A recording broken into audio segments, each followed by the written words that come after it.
she's so fine. Hell of a ride, blows my mind. Hell of a ride, lights my day. What's good, guys? This video is regarding crime, gun violence crime, that is happening in the Columbia, South Carolina area. I previously did a video regarding Raeneshia Nixon. She was the 19-year-old who was driving with her newborn and an 8-year-old who was either her nephew or her brother, and she was shot from a stray bullet from a drive-by. So I was following up on that story, and this came out in the state newspaper. It says other crimes led to 3 separate shootings in Richland County, sheriff said. It's from February the 10th. That is a picture of Richland County Sheriff Leon Lott and Columbia Police Chief Holbrook. I'm going to play that video after this article. It says, while updating 3 recent shootings in Richland County Wednesday, Sheriff Leon Lott said some of the victims were involved in other crimes that led to the gun violence. The purpose of the news conference was to let the community know that none of these incidents were random, according to Sheriff Lott. Quote, it's just baffling to me that we're having so many shootings and that so many people are just having total disregard for life whatsoever, Lott said. I've said it many times that a gun is going to get you one of 2 places, in prison or the cemetery, end quote. The sheriff said the 3 unrelated shootings, including 2 that were fatal, were caused by the victims being involved in other criminal activity that either involved guns, drugs, or an attempted robbery. And I had to read that paragraph several times. Last Friday, the shooting death of 19-year-old Raeneshia Nixon involved a gun that was also connected to the unrelated shooting death of 16-year-old Ryan Knight on January the 7th in Hopkins. 2 teens were previously charged, one with murder and Knight's death. Quote, one gun has killed 2 people. We don't have that gun. That gun is still on the street, Lott said at the news conference. That was a shock to us when we compared the ballistics. Guns are being sold and traded throughout our county and goes from one bad guy to another bad guy, end quote. When Nixon was shot, she was in the vehicle with her 4-week-old infant, an 8-year-old young kid, and a 16-year-old male, according to Lott. Let's see, that's the first time I've heard about the 16-year-old male. While not specifying what criminal activity was occurring, Lott said it caused shots to be fired into the vehicle. Nixon was hit and drove a short distance before crashing. A shooter has been identified, but no arrests have been made, according to Lott. I'm going to reread that sentence. A shooter has been identified, but no arrests have been made, according to Lott. On Monday morning, 35-year-old Christopher Ron Michon Brown died after he was found shot in his car.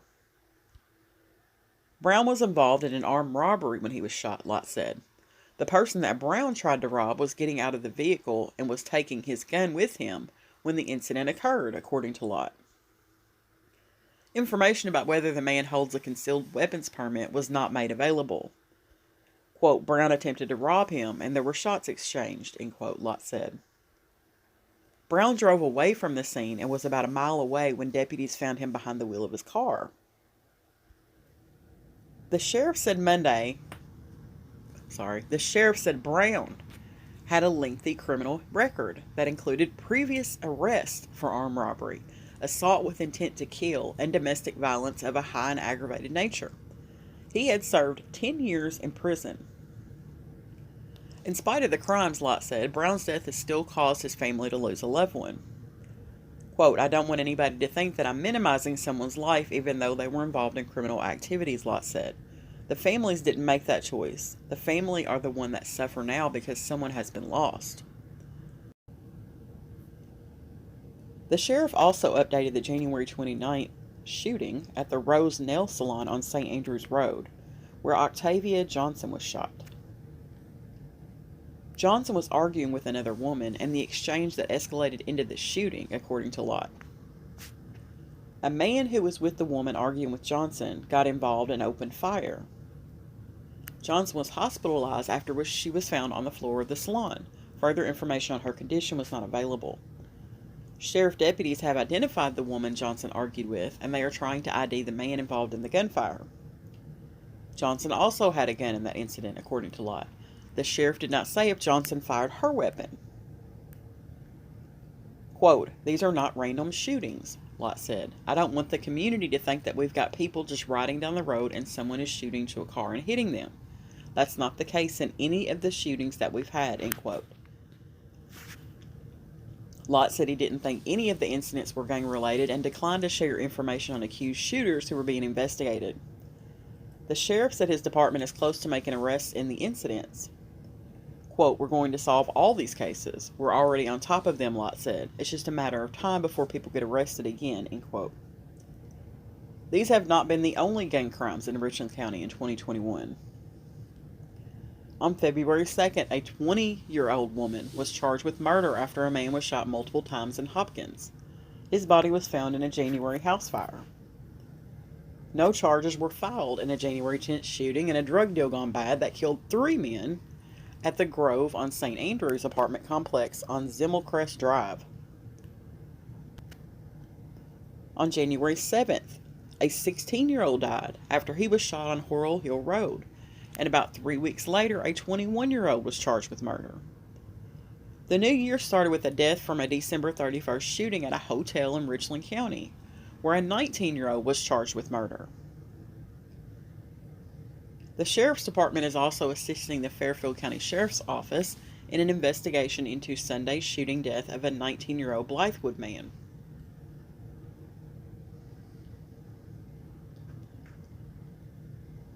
There is a photo, and the caption says, "The Richland County Sheriff's Department is working to form relationships with social justice organizations."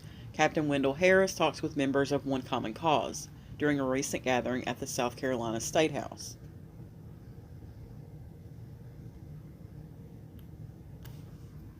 That is an awful lot of gun violence. I went to the story about the shooting from December the 31st, which would have been New Year's Eve, of course. And it reads, "Teen charged with murder after New Year's Eve shooting at Columbia Motel." This article is from January the 7th. It says a teenager was charged with murder and another crime following a shooting at a Columbia Motel on New Year's Eve, the Richland County Sheriff's Department said.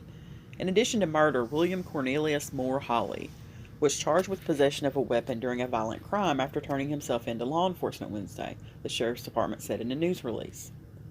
The 19-year-old Columbia resident was accused of shooting another man at the Red Roof Inn on Nates Road on December 31st, according to the release. That's in between Trenholm Road and Two Notch Road's junction with Interstate 20. Deputies responded to a call about shots fired at about 11:30 p.m., the Sheriff's Department said.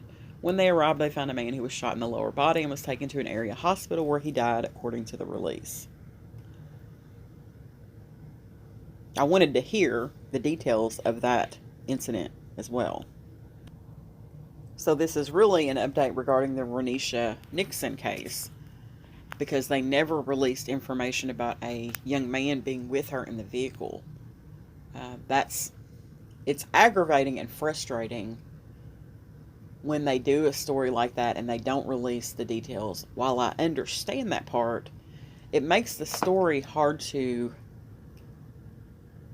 buy into because they're leaving out such big chunks of information.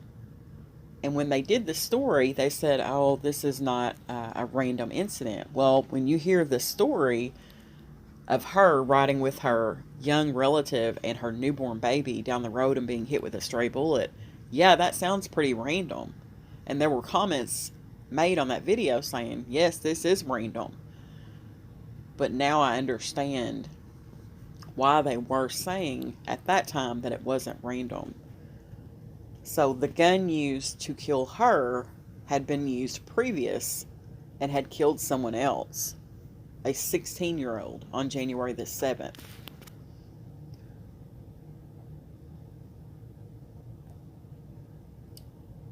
And it says, while not specifying what criminal activity was occurring, again, leaving out chunks of information, Lott said it caused shots to be fired into the vehicle.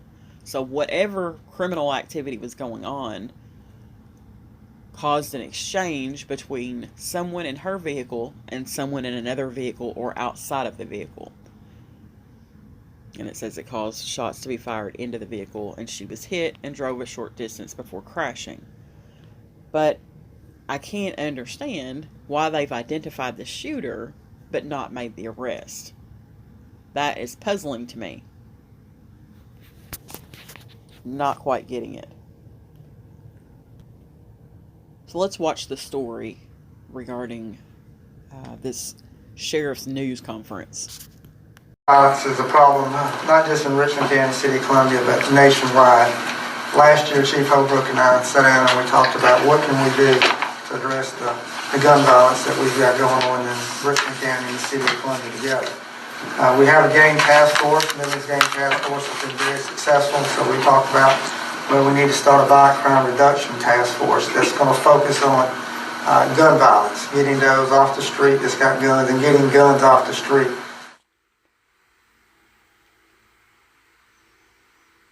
So we created this task force, and it was a two-pronged attack.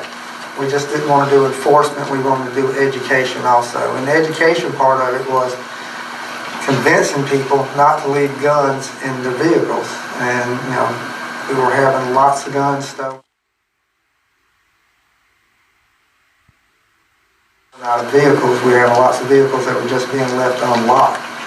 And so we started an education process about that. And we talked about every time we had a press conference about gun violence, every time we were able to go out to community meetings and neighborhood associations, we talked about, you know, we've got to stop leaving our guns in our vehicles.